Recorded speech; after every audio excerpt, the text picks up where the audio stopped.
the man accidentally discovered the game Tetris. After playing it for just 5 minutes, he immediately realized the enormous commercial potential behind it. After learning that the game had not yet been released in Japan, Hank quickly spent $20,000 to purchase the distribution rights for Japan. He then took a demo of the game and went straight to the headquarters of Nintendo, where he personally recommended it to Nintendo's president, Hiroshi Yamauchi. After trying the game, Yamauchi was extremely impressed and offered $500,000 to buy the full rights outright. However, Hank flatly rejected the offer. He had bigger ambitions. He wanted to co-publish the game with Nintendo, but Nintendo had always released only its own games and had never collaborated with an outside party. Hank began using his persuasive skills to convince Yamauchi. He argued that cooperation would be a win-win situation, just like Mario has Luigi and Zelda has Link. His clever analogy successfully won Yamauchi over, and Nintendo finally agreed to work with him to release the game together. Yamauchi asked Hank to first produce 200,000 game cartridges, which would then be sold under Nintendo's label.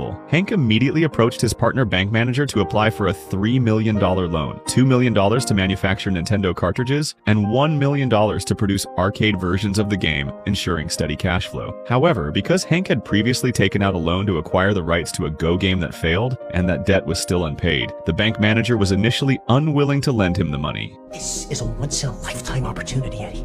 Nintendo is letting me become a publisher. Nintendo! It's a license to print money! You feel that strongly about it? Yeah, clearly! Then I'm upping your interest rates. Fine! And I want your house as collateral. Fine! And if you miss one payment, that house is ours. Fine! When he returned home, Hank showed the mortgage documents to his wife. She was extremely worried, because if anything went wrong, they would lose their home. But Hank asked her to listen carefully. When was this house ever this quiet? Their 2 children were completely absorbed playing Tetris. That was the proof he needed. This game had undeniable appeal, and it represented his company's chance at survival. Just as things seemed to turn around, the media company that had originally sold him the rights suddenly went back on their word. They split off the arcade rights to Tetris and sold them at a higher price to Nintendo's competitor, Sega. Although Hank was furious, there was nothing he could do. You're gonna fucking bankrupt me. Do you want PC and video game or not? Yeah. That's what I thought. Once again, his company was pushed to the brink. Hank returned to Yamauchi and presented Nintendo with the first completed cartridge. Then, in his own way, he explained the crisis he was facing.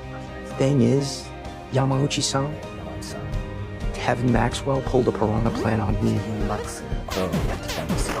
He reneged on my arcade rights, and I really need a mushroom to stay alive.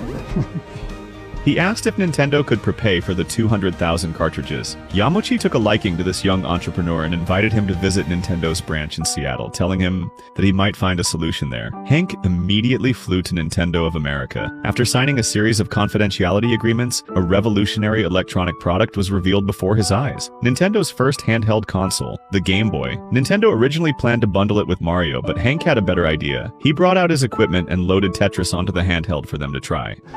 Gentlemen, if you want to sell a couple 100,000 Game Boys to little kids, package them with Mario.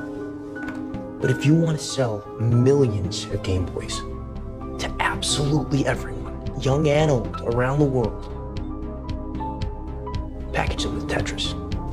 The decision was made on the spot. Tetris would be bundled with the first-generation Game Boy. Now, Hank needed to urgently solve the licensing issue for handheld consoles, a completely new category. He immediately flew to London to negotiate with the Mirror Group, which held the exclusive rights to Tetris, requesting global handheld authorization. But during the talks, Hank keenly sensed something was wrong. They didn't actually seem to own the handheld rights at all. So he privately contacted Robert Stein, the man responsible for negotiating licensing deals with the Soviet Union, and offered him $25,000 to secure the handheld rights on his behalf. Stein agreed immediately. However, shortly after Hank returned to Japan, Nintendo of America called him with shocking news. Stein was attempting to sell the handheld rights to Nintendo's competitor Atari for $100,000. Even worse, Atari was preparing to release a handheld console similar to the Game Boy. If they seized the market first, Nintendo would suffer incalculable losses. After being deceived twice, Hank made a decisive choice. He would personally travel to the Soviet Union. At the time, the United States and the Soviet Union were still locked in the Cold War. For someone who had lived in the US, traveling there was extremely dangerous. The moment Hank landed, his personal information was immediately delivered to the hands of the KGB.